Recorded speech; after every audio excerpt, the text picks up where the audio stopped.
Morning, it's July 18th. This is To My Liberal Friends. And if you're watching us on YouTube, hit the subscribe button. If you have comments, I'm happy to respond to them. Protests are breaking out all over the country over the issue of immigration and the administration's effort to deport people in the country illegally. President Trump has made this a priority issue, and the vast majority of ICE detentions have been immigrants with some form of criminal records. I will admit they have swept up some that probably weren't intended at the time.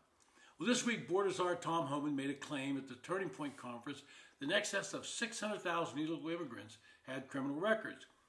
This forced some fact-checking. One group disputed the numbers, but even the numbers they admitted to should scare anyone.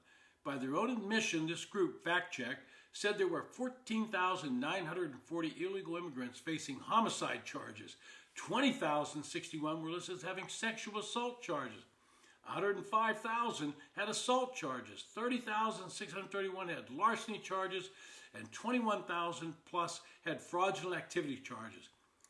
And they tried to water these numbers down by saying they'd not all been convicted. But one raid that has gotten a lot of attention was one that was executed at a marijuana growing facility. During those two raids, ICE arrested over 300 people, and many of them had serious criminal records. They also found 14 underage minors working at these marijuana facilities, and they had no parent or guardian present. At that raid, more than 500 protesters showed up, attempting to disrupt and block this law enforcement operation. 4 U.S. citizens are being criminally processed for assaulting or resisting officers. The rioters damaged vehicles, and one violent agitator fired a gun at law enforcement officers. The FBI is now offering $50,000 for any information leading to the arrest of this violent rioter. Most of these protesters were wearing masks, and that is a point of discussion today.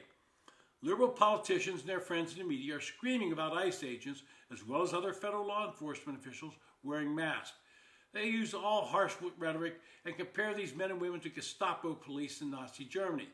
Nothing could be further from the truth. Of course, these liberals do not mention that the protesters are mostly wearing masks. Law enforcement officials are wearing masks for one simple reason.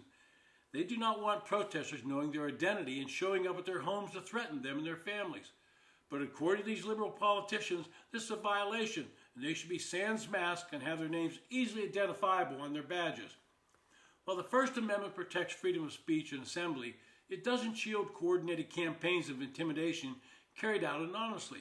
That's why many states already have anti-masking laws, some dating back to the fight against the Ku Klux Klan. But states often hesitate to enforce these laws, and there's no federal law against street crime or public disorder. Those are state crimes. Well, states need to modernize their anti-masking statutes by making it unlawful to conceal your identity while committing crimes, intimidating others, or obstructing access to public space. This can be done while reaffirming constitutional protections for peaceful expression.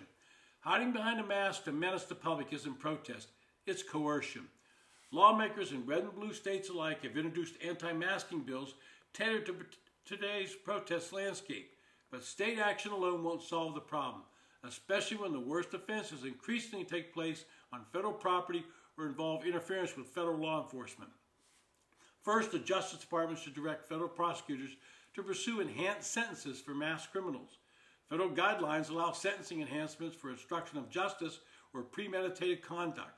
A mask assault can lead to a 2-level sentence increase, making it more likely that violent offenders serve real time. Second, the Homeland Security Department should deploy Federal Protective Service officers to respond to mass protests on federal property. DHS is already empowered to secure federal buildings and grounds. New regulations prohibit the use of masks to avoid identification while breaking the law on federal property. That authority now needs to be enforced aggressively. And finally, the administration should make prosecution of federal crimes committed by masked offenders a priority. These offenses include assaulting a federalized National Guard member and damaging federal property.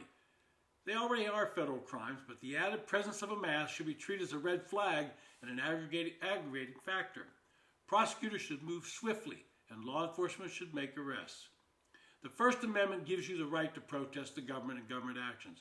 But if you choose to do this anonymously while terrorizing other people and basically ignoring the law, then you'll be facing the consequences. When mobs decide to wear balaclavas and kieffas while blocking streets, harassing other people, and daring law enforcement to stop them, then they should be prepared to suffer the penalties of the law. None of these measures would be intended to stifle protest or limit free speech, but it would make a clear signal that if you hide behind a mask, commit a crime, or threaten or intimidate other people, the government will hold you accountable. This is what civil society should demand and have in place. It's what we all should expect. This has been To My Liberal Friends. Thanks for listening.